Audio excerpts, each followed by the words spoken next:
Hello students, आज हम देखेंगे बेसिक अकाउंटिंग टर्मिनोलॉजीज। अब वन गो में आपको सब याद तो नहीं रहेगा, तो जब भी हम क्वेश्चन सॉल्व करेंगे तब क्विक रिवीजन करेंगे। तो थोड़ा सा इंट्रोडक्शन कर लेते हैं इन टर्म्स से भी। सबसे पहले है ट्रांजैक्शंस। इसमें हम किसी से कुछ सामान खरीदते हैं और उसकी अमाउंट पे करते हैं या उसको मनीज वर्थ की सर्विस प्रोवाइड करते हैं। इसमें है मॉनेटरी ट्रांजैक्शन, जिसमें उस प्रोडक्ट की सर्विस की कीमत चुकानी होती है और यही मॉनेटरी ट्रांजैक्शन अकाउंट्स की बुक में भी रिकॉर्ड होते हैं। अब कभी कोई कस्टमर इंस्टेंट पेमेंट करता है तो कोई लेटर पेमेंट करने का प्रॉमिस करते हैं, तो जो इमीडिएट पेमेंट करते हैं उसे कहते हैं कैश ट्रांजैक्शन और जो बाद में पेमेंट करते हैं उन्हें कहते हैं credit transaction. Non monetary transaction. Non monetary transactions वो होते हैं जिसमें मनी एक्सचेंज इन्वॉल्व नहीं होता, जैसे बार्टर सिस्टम होती है, डोनेशन किया जाता है, तो ये transaction as a non monetary transactions note किए जाते हैं। जर्नल अकाउंट्स के मोस्ट इम्पॉर्टेंट 3 टर्म्स हैं: एंट्री, नैरेशन और गुड्स। तो फर्स्ट देखेंगे एंट्री। एंट्री का सिंपलेस्ट मीनिंग है a written record of a commercial transaction, जिसमें ट्रांजैक्शन का कंप्लीट डिस्क्रिप्शन होता है।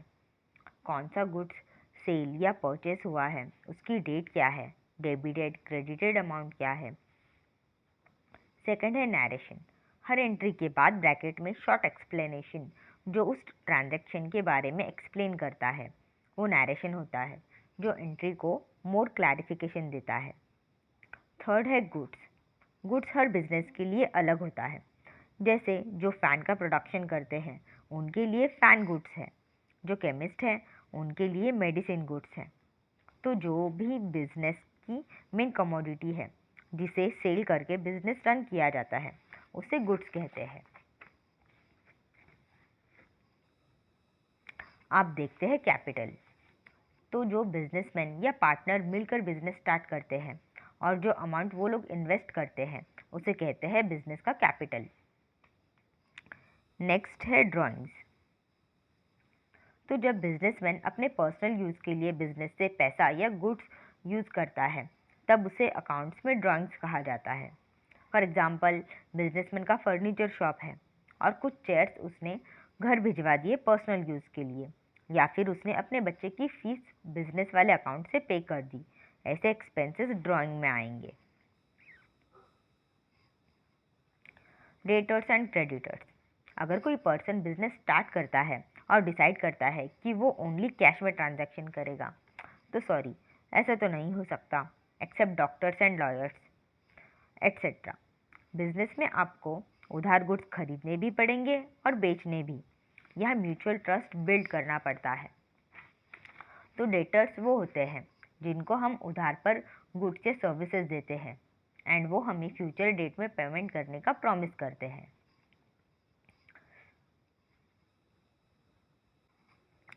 क्रेडिटर्स वो हैं जिनसे हम क्रेडिट पर गुड्स या सर्विसेज लेते हैं। हम उनका पेमेंट फ्यूचर डेट पर करते हैं और ये पेमेंट्स डिसाइडेड डेट पर करना इम्पॉर्टेंट होता है ताकि क्रेडिटर्स को ट्रस्ट हो कि आप डिसाइडेड डेट्स फॉलो करते हैं और ये फ्यूचर में भी स्मूथली गुड सप्लाई करते रहे। Bad debts. Bad debts is an irrecoverable amount from a debtor is known as bad debts. अब कुछ लोग बिजनेस में ऐसे मिल जाते हैं जो अनअवॉइडेबल लॉस होते हैं, जो उधारी पर सामान ले तो लेते हैं लेकिन डिसाइडेड डेट हो जाती है, मल्टीपल रिमाइंडर्स हो जाते हैं, फिर भी पेमेंट नहीं करते, तो हमें पता चल जाता है कि ये पैसा डूबने वाला है, तब उसे हम बैड डेट्स कहते हैं। और डेट्स में भी साइलेंट है, इसलिए हम इसे डेट्स ऐसे प्रोनाउंस करते हैं। Expenditure and types of expenditure. So what is expenditure? Expenditure is the amount spent on acquiring an asset, goods और सर्विसेज एट्सेट्रा। जब हम गुड्स सेल करते हैं तब हमारे बिजनेस में पैसा आता है, और जब हम बिजनेस के लिए रॉ मटेरियल्स लेते हैं, ट्रांसपोर्टेशन सर्विस लेते हैं, तब हमारे बिजनेस से पैसा जाता है। इसे हम एक्सपेंडिचर कहते हैं। इसमें है कैपिटल एक्सपेंडिचर, जो कंपनी की फिक्स्ड एसेट को बढ़ाते हैं या मेंटेन करने के लिए किए जाते हैं, जैसे कि लैंड, बिल्डिंग, फर्नीचर, मशीनरी। और ये एक्सपेंसेस एक बार करने पर लॉन्ग पीरियड तक कंपनी को बेनिफिट देते हैं, इसे बार बार करने की ज़रूरत नहीं पड़ती। रेवेन्यू एक्सपेंडिचर, बिजनेस को रन करने के लिए जो एक्सपेंसेस किए जाते हैं वो रेवेन्यू एक्सपेंडिचर होते हैं, जिसका बहुत लॉन्ग फ्यूचर बेनिफिट नहीं होता है। ये शॉर्ट टर्म या विद इन ईयर बेनिफिट देते हैं, जैसे एम्प्लॉयज़ को सैलरी देना, रेंट पे करना, एडमिनिस्ट्रेटिव एक्सपेंसेस करना। ये normal day to day operating expenses होते हैं बिजनेस के। डेफर्ड रेवेन्यू एक्सपेंडिचर, ये एक्सपेंडिचर वो है जो पे तो करंट फाइनेंशियल ईयर में किए जाते हैं, लेकिन इसका बेनिफिट बिजनेस को आने वाले कुछ सालों में मिलता है, जैसे कि मार्केटिंग करना, कोई नया प्रोडक्ट लॉन्च करना। तो ये एक्सपेंसेस बिजनेस को फ्यूचर में प्रॉफिट अर्न करने में हेल्प करते हैं। डिस्काउंट, प्रोडक्ट सेल करने की या सेल्स बढ़ाने की मार्केटिंग स्ट्रेटेजीज में से एक है कस्टमर को डिस्काउंट देना। यूजुअली कस्टमर अपनी हैबिट को चेंज करने में इंटरेस्टेड नहीं होता, बट अगर उसको बताया जाए कि अगर वो नया प्रोडक्ट ट्राई करेगा तो उसको डिस्काउंट मिलेगा, तब सेविंग करने के लिए वो नए प्रोडक्ट को ट्राई करने के लिए रेडी हो जाता है। तो ये डिस्काउंट्स कस्टमर को अट्रैक्ट करने के ट्रिक्स होते हैं। हम एक एग्जांपल देखेंगे कि डिस्काउंट कैसे कैलकुलेट करते हैं। अगर कोई प्रोडक्ट की प्राइस 1000 है और सेलर कह रहा है कि 10% डिस्काउंट मिलेगा, तो हमारे कैलकुलेशन होंगे प्रोडक्ट की प्राइस 1000 इंटू 10 डिवाइडेड बाय 100, तो डिस्काउंट 100 आ जाएगा, जो प्राइस में से लेस होगा, तो हमें प्रोडक्ट 900 में मिलेगा। इसमें है ट्रेड डिस्काउंट। ये डिस्काउंट सप्लायर होलसेलर को या रिटेलर को देते हैं। मीन्स जो छोटे बिजनेसेस हैं जो एंड कस्टमर तक प्रोडक्ट पहुंचाते हैं, इसलिए लार्ज वॉल्यूम में प्रोडक्ट लेते हैं, तो ऐसे बल्क वॉल्यूम में परचेस करने पर उन्हें ट्रेड डिस्काउंट मिलता है, और ऐसे ट्रेड डिस्काउंट को हम बुक्स ऑफ अकाउंट्स में रिकॉर्ड नहीं करते हैं। जैसा हमने एग्जाम्पल में देखा, हम प्रोडक्ट की प्राइस डायरेक्ट 900 दिखाएंगे। सेकेंड है कैश डिस्काउंट। तो ये डिस्काउंट बिजनेसमैन कस्टमर को इनकरेज करने के लिए देते हैं कि वो टाइम पर या टाइम से पहले पेमेंट करे। कैश डिस्काउंट रिटेलर्स कस्टमर को देते हैं, और ये डिस्काउंट ट्रेड डिस्काउंट को लेस करने के बाद कैलकुलेट किया जाता है। कैश डिस्काउंट को हम बुक्स ऑफ अकाउंट्स में रिकॉर्ड करते हैं। अब ये सॉल्वेंट एंड इंसॉल्वेंट क्या होता है?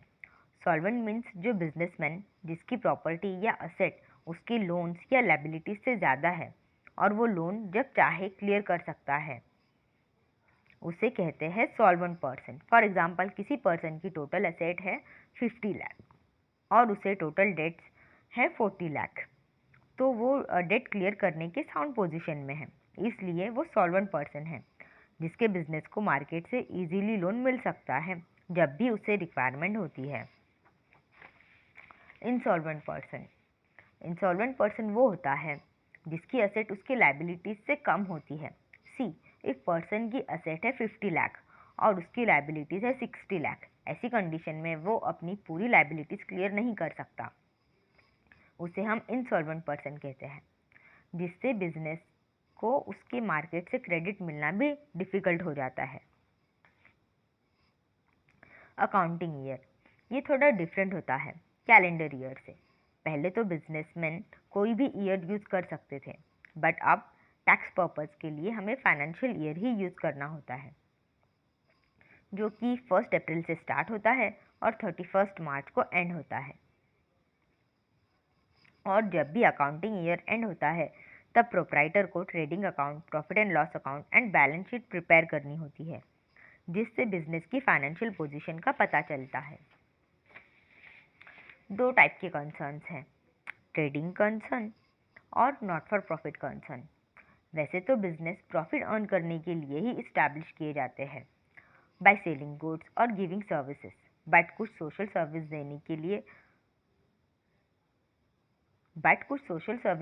देने के पर्पस से भी ओपन किए जाते हैं, जैसे हॉस्पिटल्स। यह ट्रीटमेंट फ्री या नॉमिनल चार्ज में दी जाती है। इनका पर्पस पैसे कमाना नहीं होता, सोसाइटी को बेटर प्लेस टू लिव बनाना होता है जो इस सर्विस को अफोर्ड नहीं कर सकते। ऐसे ऑर्गेनाइजेशंस को हम नॉट फॉर प्रॉफिट कंसर्न कहते हैं। गुडविल। अब तक हमें एक ही एसेट पता थी जो दिखती है, यानी टैंजिबल एसेट है, बट दूसरी वो एसेट भी है जो दिखती नहीं, उसे इनटैंजिबल कहा जाता है। वो है बिजनेस का गुडविल, यानी ब्रांड वैल्यू। उसको भी मनी के टर्म्स में कैलकुलेट किया जाता है। और गुडविल का सेल और परचेज भी होता है। जैसे बिस्लरी ऐसा ब्रांड है कि आज भी पानी की बोतल किसी भी कंपनी की हो, मैक्सिमम लोग बाय डिफ़ॉल्ट बिस्लरी ही कहते हैं। तो वो ब्रांड नेम प्रोडक्ट को मार्केट में अच्छा सेल दिलाता है, इसलिए ब्रांड की गुडविल कैलकुलेट की जाती है। This is for today. Thank you.